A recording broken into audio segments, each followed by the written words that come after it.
করে আমার যে সূত্রটা আমার লাইফটা আর ফেরেশতাদের বুঝতে অসুবিধা হবে না। খালিজাতুল কুবরা বলেন আপনি শোবেন আমার কবরে একবার, আমার জানাজা আমার সে জানাজা ছিল না, আপনি শোবেন আর আপনি আমাকে কাপড়টা দেবেন একটা আপনার ছেঁড়া কাপড়ে, ছেঁড়া কাপড়ে দেবেন। বুঝতে পেরেছেন? ছেঁড়া কাপড়ে কাপড় দেবেন। কেউ বললেন আমাকে শোবে, কেউ বললেন দাড়ি মোবারকটা রেখেছি যত্ন করে আমার কাপড়ে দিয়ে দেবে। বিভিন্ন মানুষ বিভিন্ন রকমের আমার রসুল পাককে জড়িয়ে ধরেছে। আমার রসুল পাক, আমার রসুল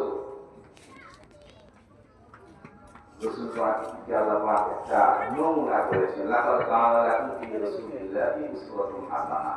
নমুনা কিয়ামতের করে মনে থাকো, কিয়ামতের কথা যদি তুমি ভাবো, কিয়ামতে যদি উঠতে হবে সে কথা যদি স্মরণ করো, আমার রসুলের নমুনাটা করো। আবার একদিকে আমার রসুলকে বললেন আখলাক যদি করতে চাও, ইন্দাকালা যদি আখলাক করা হতে চাও, সংসার জীবন, পারিবারিক জীবন, সংসার জীবন, আয়েস জীবন, আয়েস সমস্যাটা, ছেলে মেয়ে তত্ত্বাবধান, খাওয়া দাওয়া, উঠা বসা তোমার সমস্ত রাখিতে আমার রসুলের সঙ্গে মিলে যায়। তুমি আমার রসুল কি খেয়াল করলে তুমি আমার রসুলের সুন্নাত গুলো পেলে বলো সুবহানাল্লাহ। রসুলকে করতে হবে, আমার রসুল আমাদের জন্য হবে। আর সেই রসুল পাক মেরাজে গিয়েছিলেন, ওয়াজ করছিলেন, শুনলেন মেরাজ মুবারকে গিয়েছিলেন, কত রকমের আযাব দেখলেন। জিবরীল আমিন আলাইহিস সালাম নিয়ে যেতে চাইলেন, রাজা বলল খুলবো না দরজা, কে তুমি?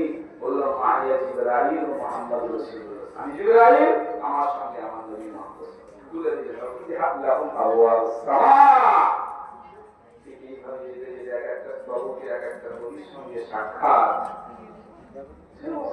জানেন ওই বিষয়ে আমি আজকে না করে সুন্দর আপনাদের মাহফিল, সুন্দর মজলিস, সুন্দর রাত্রে আপনারা এসে বসেছেন। আল্লাহ আমাদের বসা এবং বলার নিয়ে কিছু আমল করার তৌফিক দান করুন। আমিন।